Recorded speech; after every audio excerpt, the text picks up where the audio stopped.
ചെയ്യുന്ന ആ പുള്ളിക്കാരൻ പറഞ്ഞെന്താണെന്ന് ചോദിച്ചാൽ, പുള്ളിക്കാരൻ്റെ ഈ ഒരു സംഭവമില്ലേ, നമ്മുടെ ഈ സ്പീക്കറിൻ്റെ ഈ ഒരു ഇതൊക്കെ നമുക്ക് ചുമ്മാ ഇങ്ങനെ പൊക്കിക്കഴിഞ്ഞാൽ ഇളങ്ങി ഇങ്ങനെ പോരും.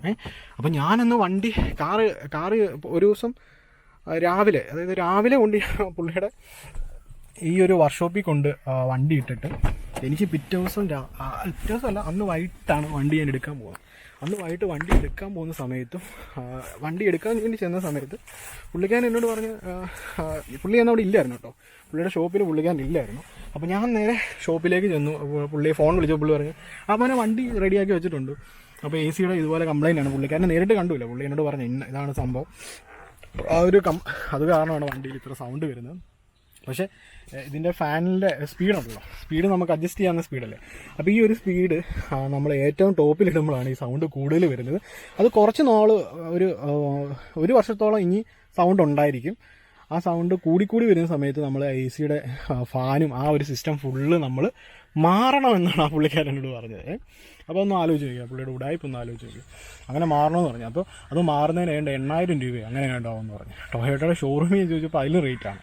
പുള്ളിക്കാരൻ പറഞ്ഞാൽ വെളിയിൽ ആഫ്റ്റർ മാർക്കറ്റിൽ വാങ്ങിക്കുന്നതിന് 8,000 രൂപ എന്ന് പറയും. അപ്പോൾ ഷോറൂമിൽ എന്തായിരിക്കും അവന്മാർ വാങ്ങിക്കാൻ പോകുന്നത്, ഒന്ന് ആലോചിച്ച് നോക്കുക ഗൈസ്. അപ്പോൾ അങ്ങനെ നിൽക്കുന്ന സമയത്താണ് ഇതുപോലെ വണ്ടിയുടെ സർവീസ് വന്നത് ഞാൻ പറയില്ല. അപ്പോൾ ആ സർവീസിൻ്റെ ടൈമിൽ ഞാൻ ഷോറൂമിൽ ചെന്ന് വണ്ടി ഇതുപോലെ കൊടുത്ത ടൈമിൽ അവരോട് ഞാൻ പറഞ്ഞു ഇതുപോലെ സൗണ്ട് വരുന്നുള്ളൂ. അപ്പോൾ അവർ പറഞ്ഞാൽ ഓക്കെ, അത് ബ്ലോവറിൽ വല്ല പ്രശ്നമായിരിക്കും, ഞാൻ ക്ലീൻ ചെയ്തേക്കാമെന്ന് പറഞ്ഞു. അത് കഴിഞ്ഞ് സർവീസിന് ഞാൻ വണ്ടി എടുക്കാൻ ചെന്നപ്പോൾ ആ പുള്ളിക്കാരൻ അവിടുത്തെ സർവീസിൻ്റെ ആ ഒരു അസിസ്റ്റൻ്റ് എന്ന് പറഞ്ഞ് വണ്ടി ക്ലീൻ ചെയ്തിട്ടുണ്ട്. ഞാനപ്പോൾ ചുമ്മാ ജസ്റ്റ് ഒന്ന് എ സിയുടെ ഈ ഫാനൊന്ന് ഓണാക്കി നോക്കിയപ്പോൾ ഒരു സൗണ്ടും ഇല്ല. നല്ല ക്ലീനായിട്ട് നല്ല അടിപൊളിയായിട്ടിരിക്കുന്നു. ഈ പുള്ളിക്കാരെ ശരിയാക്കി എന്ന് പറഞ്ഞിട്ട് സൗണ്ട് മാറിയിട്ടില്ല. അത് ക്ലീൻ ചെയ്ത് പുള്ളി എന്നോട് പറഞ്ഞു എലി ഫുള്ള് ഫാമിലി ആയിട്ട് താമസിക്കായിരുന്ന പുള്ളിക്കാരൻ എന്നോട് പറഞ്ഞത്. അപ്പോൾ ആ ഒരു ഇവർ ഷോറൂമുകാർ സർവീസ് ചെയ്യുന്ന സമയത്ത് അവർ പറഞ്ഞു കുറച്ച് വേസ്റ്റും കാര്യങ്ങളുണ്ടായിരുന്നു, അതൊക്കെ ക്ലീൻ ചെയ്തപ്പോൾ സൗണ്ട് ഓക്കെ ആയി, ക്ലീൻ ആയെന്ന് പറഞ്ഞു. വേറെ വിഷയമൊന്നുമില്ല. ഞാൻ ചോദിച്ചു ഫാൻ വല്ല പൊട്ടിയിട്ടുണ്ടോ, അത് ശരിയാക്കിയിട്ടുണ്ടോ എന്ന് ചോദിച്ചു. അവർ പറഞ്ഞില്ല, അതിനൊന്നും ഒരു പ്രശ്നമില്ല, ഈ ബ്ലോവറിനുള്ളിൽ അഴുക്കുണ്ടായിരുന്നപ്പോഴാണ്. അപ്പോൾ എനിക്ക് ഈ ബ്ലോവർ എന്താണെന്നുള്ള കാര്യം അറിയത്തില്ല എന്തായാലും. അപ്പോൾ കഴിഞ്ഞ ദിവസം ഞാനിങ്ങനെ ഒരു ഇരിക്കുന്ന സമയത്താണ് ഈ ഒരു സംഭവം ഞാൻ കണ്ടുപിടിച്ചത്. അപ്പോൾ അന്ന് വർഷോപ്പാൻ എൻ്റെ 1,700 രൂപയായി ഇത് ക്ലീൻ ചെയ്തെന്ന് പറഞ്ഞ് വാങ്ങിച്ചു. അത് ഈ സാധനമൊക്കെ, അതായത് നമ്മുടെ ഈ സ്പീക്കറിൻ്റെ ഈ ഒരു സംഭവങ്ങളൊക്കെ ചുമ്മാ ഇങ്ങനെ പൊക്കിക്കഴിഞ്ഞാൽ നഖം വെച്ച് ഇങ്ങനെ കുത്തി പൊക്കിക്കഴിഞ്ഞാൽ ഇതിപ്പോൾ ഇളകി ഇങ്ങനെ പോരും. അപ്പോൾ ഞാൻ വണ്ടി എടുക്കാൻ ചെന്ന സമയത്ത് എല്ലാം ഇളക്കിയൊക്കെ വെച്ചേക്കും. അപ്പോൾ ഞാൻ ഓർത്ത് പുള്ളി ഇതൊക്കെ പൊളിച്ച് പുള്ളി പണിതെല്ലാം റെഡിയാക്കി വെച്ചേക്കുവാന്നാണ് ഞാൻ വിചാരിച്ചത്. പക്ഷേ പുള്ളി നമ്മളെ ഉടായിപ്പിക്കുമായിരുന്നു, അല്ലെങ്കിൽ നമ്മളെ പറ്റിക്കുമായിരുന്നു. അപ്പോൾ ഈ പ്രശ്നം നിങ്ങൾ ഈ വീഡിയോ കാണുന്ന ആൾക്കാർ, അതായത് ടൊയോട്ട യൂസേഴ്സ് ആണെങ്കിൽ ടൊയോട്ടയുടെ ഒട്ടുമിക്ക വണ്ടിയിൽ ബ്ലോവർ അല്ലെങ്കിൽ എ സിയുടെ കാര്യങ്ങളൊക്കെ വരുന്നത് നമ്മുടെ ഈ ഒരു ലെഫ്റ്റ് സൈഡിലെ സീറ്റിൻ്റെ, അതായത് നമ്മുടെ എയർ ബാഗൊക്കെ വരുന്നതിൻ്റെ ഒക്കെ നേരെ താഴെയായിട്ട്, അല്ലെങ്കിൽ ഈ ഒരു ഗ്ലോ ബോക്സ് വരുന്നതിൻ്റെ താഴെയായിട്ടാണ് നമ്മുടെ ഈ ഒരു എ സിയുടെ ഇവിടെ ഒരു ചെറിയ കാലിലേക്ക് നമുക്ക് എ സി അടിക്കാനുള്ളൊരു വെൻറ്റും കാര്യങ്ങളും ഉണ്ട്. അതുപോലെ തന്നെ ഈ ഒരു ബ്ലോവറും ഫിൽറ്ററും ഒക്കെ ഇരിക്കുന്ന ഈ ഒരു ഭാഗത്തായിട്ടാണ്. അപ്പം ഞാനത് ഡീറ്റെയിൽ ആയിട്ടൊന്ന് കാണിച്ചു തരാം. അപ്പോൾ അതെങ്ങനെ ക്ലീൻ ചെയ്യുന്നത് ഞാൻ കഴിഞ്ഞ ദിവസം ജസ്റ്റ് ഒന്ന് നോക്കി. അപ്പം നിങ്ങൾ ഈ ഒരു സൗണ്ട് കേട്ടല്ലോ, വണ്ടിയുടെ സൗണ്ട് കേട്ടല്ലോ, ഈ ഒരു സൗണ്ട് കേട്ടല്ലോ. അപ്പോൾ ഈ ഒരു സൗണ്ട് നമുക്ക് മാറ്റി കളയുന്നത് എങ്ങനെയാണെന്ന് ചോദിച്ചു കഴിഞ്ഞാൽ, നമുക്കിവിടെ ഇതുണ്ടോ, ഈ ഒരു 2 ക്ലിപ്പ് മോഡൽ സംഭവങ്ങൾ ഇതിനകത്ത് വെച്ചിട്ടുണ്ട്. നിങ്ങൾക്ക് ക്ലിയർ ആയിട്ട് കാണാൻ പറ്റുന്നുണ്ടോ എന്ന് എനിക്കറിയത്തില്ല. ക്ലിപ്പാണ്, ഇത് കണ്ടോ, ഒരു പ്രത്യേക തരത്തിലുള്ളൊരു ക്ലിപ്പാണ്. ഞാൻ കുറച്ചും കൂടി ലൈറ്റ് അടിച്ച് ഞാൻ ജസ്റ്റ് ഒന്ന് കാണിച്ചു തരാം നിങ്ങളെ. ഓക്കെ, ഇതാണ് സംഭവം ഉണ്ടോ, ഈ ഒരു ക്ലിപ്പ് നമ്മൾ ഓപ്പൺ ചെയ്ത് കഴിഞ്ഞാൽ, ഇത് എപ്പോൾ ഞാൻ ജസ്റ്റ് ഒന്ന് ഓപ്പൺ ചെയ്ത് വെച്ചാണ്. അപ്പോൾ ഈ ക്ലിപ്പ് ഓപ്പൺ ചെയ്ത് കഴിഞ്ഞാൽ നമുക്ക് ഈ ബ്ലോവറിനുള്ളിൽ അഴുക്ക് അല്ലെങ്കിൽ ക്ലീൻ ചെയ്യാൻ പറ്റും. അതായത് നമുക്ക് ഈ സംഭവങ്ങൾ ഫുള്ളൊന്നും അഴിക്കാതെ തന്നെ നമുക്ക് ക്ലീൻ ചെയ്യാൻ പറ്റും. അല്ലെങ്കിൽ നമ്മൾ ഫുള്ള് ഇത് അഴിച്ച്, ആ പുള്ളിക്കാരൻ മൊത്തം അഴിച്ച് ക്ലീൻ ചെയ്യുന്നതാണ് എന്നോടൊന്ന് പറഞ്ഞത്. അപ്പോൾ ഇത് അങ്ങനെ ഒന്നും ചെയ്യേണ്ട കാര്യം തന്നെ ഇല്ല. നമുക്കല്ലാതെ തന്നെ നമുക്ക് അഴിക്കാൻ പറ്റുന്ന ഒരു സിമ്പിളായിട്ടുള്ള മെത്തേഡാണ്. നമുക്ക് ഈ ഒരു ഫിൽറ്റർ മാറ്റിയിട്ട് നമുക്ക് ഈ ഒരു ബോക്സ് ജസ്റ്റ് ഈ ക്ലിപ്പ് ഒന്ന് താഴോട്ട് വലിച്ചു കഴിഞ്ഞാൽ മതി. അപ്പോൾ ഞാൻ ജസ്റ്റ് ഒന്ന് കാണിച്ചു തരുന്നത്.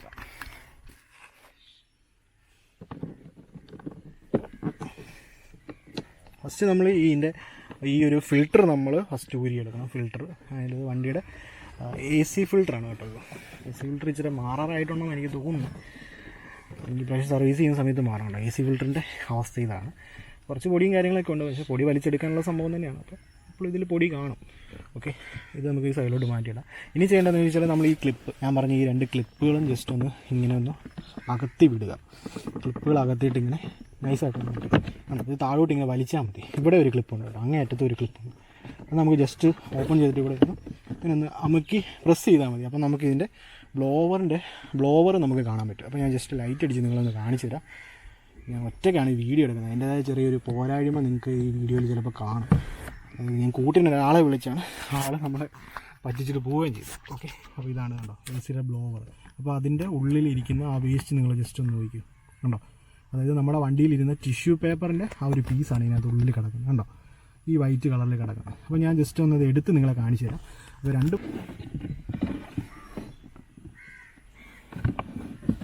ഗൈസ് ഇതാണ് സംഭവം. അതായത് നമ്മളിപ്പോൾ ഞാൻ പറഞ്ഞ ഒരു ടിഷ്യൂ പേപ്പർ ഇപ്പം നമ്മുടെ ഇതിനകത്തുനിന്ന് കിട്ടിയതാണ്. അപ്പോൾ ഇതുപോലത്തെ ഐറ്റംസാണ് ഇവന്മാർ നേരെ കൊണ്ടുപോകുന്നത്. അതായത് നമ്മുടെ കാറിനകത്ത് കൊണ്ട് വെക്കുമ്പോഴാണ് നമുക്ക് ഓരോ പോസ്റ്റ് കിട്ടുന്നത്. അപ്പോൾ ഇത് കേട്ടോ. ഓക്കെ, അപ്പം ഇത് നമുക്ക് എങ്ങനെ ക്ലീൻ ചെയ്യണം എന്നുള്ള കാര്യമാണ് ഞാനിപ്പോൾ പറഞ്ഞു തന്നത്. അതുപോലത്തെ എന്തെങ്കിലും പ്രശ്നം വരുവാണെങ്കിൽ പെട്ടെന്നും പോയി അതായത് പറ്റിക്കുന്ന വർക്ക്ഷോപ്പുകാർ അടുത്തുകൊണ്ട് കൊടുക്കാതിരിക്കുക. പ്രത്യേകിച്ച് പരിചയമുള്ളവരാണെങ്കിൽ അവന്മാർ ഉറപ്പായിട്ടും പറ്റിക്കും കേട്ടോ. അപ്പോൾ പരിചയമുള്ളിടത്താണെങ്കിലും പരിചയം ഇല്ലാത്തടത്താണെങ്കിലും നിങ്ങൾ പറ്റിപ്പിന് ഇടവരുത്താതിരിക്കുക. ഇത് പ്രത്യേകിച്ച് നമുക്ക് വേറെ ടൂൾസോ കാര്യങ്ങളോ ഒന്നും വേണ്ട ഇത് ഓപ്പൺ ചെയ്യാൻ. വെറും നമ്മുടെ കൈ മാത്രം മതി ഗൈസ്. പിന്നെ നമുക്കൊരു ധൈര്യം കൂടെ വേണം, അത് വേറെ വശം. അപ്പോൾ നമ്മുടെ കൈ മാത്രം ഉണ്ടെങ്കിൽ നമുക്കിത് ഓപ്പൺ ചെയ്ത് നമുക്കിതുപോലെ ക്ലീൻ ചെയ്യാം. പിന്നെ കൈ കഴുകണമെന്നുള്ളത് പിന്നെയുള്ള കാര്യമാണ് കേട്ടോ. പിന്നെ കൈ കീർത്തിയാക്കുകയാണ് ചില എലി എവിടെയൊക്കെ പോയിട്ട് കയറി വരുന്നത് നമുക്ക് തമ്മിലാനും പോലും അറിയാൻ പറ്റത്തില്ല. അപ്പോൾ നമ്മൾ ആ കാര്യം മാത്രം നിങ്ങൾ ജസ്റ്റ് ഒന്ന് നോക്കിയാൽ മതി. അപ്പോൾ ഇതുപോലെയാണ് നമ്മുടെ വണ്ടിയുടെ ഉള്ളിൽ ഇവന്മാർ കയറി പണിയുന്നത്. അപ്പോൾ നമ്മൾ ഇടാൻ ഇച്ചിരി പാടാണ്, ഊരാൻ ഇച്ചിരി സിമ്പിളാണ്. ഇടാൻ എനിക്ക് ഇച്ചിരി ഒരു പാടായിട്ട് തോന്നിയായിരുന്നു. പക്ഷെ നമ്മുടെ ഈ ഒരു ക്ലിപ്പ് നമ്മൾ ഫസ്റ്റ് കയറ്റിയിട്ടുണ്ട്. കാരണം ഇവിടെ ഇങ്ങനെ പിടിച്ചിട്ട് വയ്ക്കിയാൽ മതി. ഇവിടെ അതുപോലെ ആണ്, സെയിം പ്രോസസ്സാണ്. അതുപോലെ തന്നെ അകത്തെ ഈ ഒരു ഇത് അത് പിന്നെ ശരിക്കും അങ്ങ് ലൂസ് ഇല്ല. അപ്പോൾ ഇത്രയും കാര്യങ്ങൾ ഫസ്റ്റ് ചെയ്യേണ്ട. ലോക്കായി ഒരു കുഴപ്പമില്ല, ലൈറ്റായിട്ട് ഇരുന്നുള്ളൂ. ഉണ്ടോ, ഫുള്ള് ക്ലോസ് ആയിട്ടുണ്ട്. ഇനി നമ്മുടെ ഈ ഒരു ഫിൽറ്റർ, അതായത് ഈ ഒരു AC ഫിൽറ്ററും കൂടി നമ്മൾ ഇതിങ്ങനെ ഒരു പകുതി മുറിച്ചാണ് ഇട്ടിരിക്കുന്നത്. എന്തിനാണെന്ന് ചോദിച്ചു കഴിഞ്ഞാൽ നമുക്കിത് കയറ്റാനുള്ള എളുപ്പത്തിന് വേണ്ടിയാണ് കേട്ടോ. ഇങ്ങനെ നമ്മൾ കണ്ടോ ഈ ഒരു ആംഗിളിൽ നമ്മളങ്ങ് കയറ്റി വിട്ടാൽ മതി. ഉണ്ടോ, അപ്പോൾ സുഖമായിട്ടത് കയറിപ്പോക്കോളും. ഇത്രേ ഉള്ളൂ പരിപാടി. എന്നിട്ട് ഇത് വെച്ചൊന്ന് ക്ലോസ് ചെയ്ത് വിടുക. ഇത് വെക്കുക, വെച്ച് നിങ്ങൾ ക്ലിയർ ആയിരിക്കും അല്ലേ, നല്ല ക്ലിയറായിട്ട് കേൾക്കുന്നില്ലേ. അപ്പോൾ ഫാനിൻ്റെ സൗണ്ട് മാത്രമേ ഉള്ളൂ, നല്ല കാറ്റും വരുന്നുണ്ട്, വേറെ പ്രശ്നമൊന്നുമില്ല.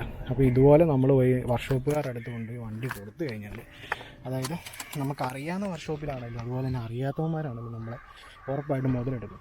അപ്പോൾ അന്ന് എൻ്റെ കയ്യിൽ പൈസ ഉണ്ടായിരുന്നു, അന്ന് ഞാൻ പെട്ടെന്ന് അപ്പോൾ വണ്ടിക്ക് പെട്ടെന്ന് എന്തെങ്കിലും സംഭവിക്കാമെന്നൊക്കെ പറഞ്ഞ് എനിക്ക് ഭയങ്കര സങ്കടം വരുന്നൊരു കാര്യമാണ്. ഞാൻ കാര്യമൊക്കെ ഇരുന്നിട്ടുണ്ട് സങ്കടപ്പെട്ടിട്ട്. അതെന്ന് വെച്ചാൽ നമ്മുടെ ഇന്ന് നമുക്കൊത്തിരി കഷ്ടപ്പെട്ട് ആഗ്രഹിച്ച് വാങ്ങിച്ചൊരു മുതലാണ് ഈ ഒരു സംഭവം എന്ന് പറയുന്നത്. എൻ്റെ അമ്മ ഒത്തിരി കഷ്ടപ്പെട്ട് കിട്ടിയൊരു സാധനമാണ്. അപ്പോൾ അതിനെന്തെങ്കിലുമൊക്കെ സംഭവിച്ച് എന്നറിയുമ്പോൾ എനിക്ക് ഭയങ്കര പ്രശ്നമാണ്. അതായത് നമ്മളായിട്ട് കൊണ്ടുവന്ന് എന്തെങ്കിലും ചെയ്യുകയാണെങ്കിൽ ഉണ്ടാവും എങ്കിൽ പോലും അതൊക്കെ മേലെയാണ് മറ്റുള്ളവർ നമുക്കിട്ട് കയറി പണിയുക എന്ന് പറയുന്നത് ഏറ്റവും വലിയൊരു കാര്യമാണ്. അപ്പോൾ അതൊരു എലിയായിപ്പോലും നമുക്ക് ഭയങ്കര സങ്കടം വരുന്നൊരു കാര്യമാണ്. അപ്പോൾ അതുകൊണ്ട് നിങ്ങൾ ഇതുപോലെ എന്തെങ്കിലും പ്രശ്നം വരികയാണെങ്കിൽ വേറെ വർക്ക്ഷോപ്പിലൊന്നും കൊടുക്കേണ്ട കാര്യമില്ല എന്ന് തന്നെയാണ് എനിക്ക് പറയാനുള്ളത്. അപ്പോൾ നമ്മൾ നേരെ ഇതുപോലെ നിങ്ങൾക്ക് സിമ്പിളായിട്ട് ചെയ്യാനുള്ള ഈ ഒരു മെത്തേഡ് നിങ്ങൾ ഫോളോ അപ്പ് ചെയ്യുക. ഇതുപോലെ മറ്റു വണ്ടികളിൽ നിങ്ങളൊന്ന് ചെക്ക് ചെയ്ത് നോക്കുക. നിങ്ങൾക്ക് വേറെ കാറാണെങ്കിൽ ഈ ഒരു ബ്രാൻഡല്ല വേറെ ഏതെങ്കിലും വണ്ടിയാണെങ്കിൽ നിങ്ങൾ ചെക്ക് ചെയ്ത് നോക്കുക. ഇതുപോലെ ഓപ്പൺ ചെയ്യാൻ പറ്റുന്ന സംഭവമാണെങ്കിൽ നിങ്ങൾക്ക് ഓപ്പൺ ചെയ്ത് ക്ലീൻ ചെയ്യാൻ പറ്റും. അപ്പോൾ അങ്ങനെ ഇതുപോലെ എലിശല്യം കാരണം പ്രശ്നങ്ങളുണ്ടെങ്കിൽ നിങ്ങൾക്കത് ചെയ്യാൻ പറ്റും. സോ ഗൈസ്, ആ കാര്യങ്ങൾ പറഞ്ഞുകൊണ്ട് നമ്മൾ വീഡിയോ ഇവിടെ ക്ലോസ് ചെയ്യാണ്. ഇഷ്ടമായെങ്കിൽ ലൈക്ക് ചെയ്യുക, ഇഷ്ടമില്ലെങ്കിൽ ഡിസ്ലൈക്ക് അടിക്കുക. സബ്സ്ക്രൈബ് ചെയ്യാനുള്ളവർ സബ്സ്ക്രൈബ് ചെയ്ത് നമ്മുടെ ചാനലിനെ സപ്പോർട്ട് ചെയ്യുക. ഓക്കെ, അപ്പം എല്ലാവർക്കും അടുത്തൊരു അടിപൊളി വീഡിയോയിൽ കാണുന്നവരെ ബൈ ബൈ.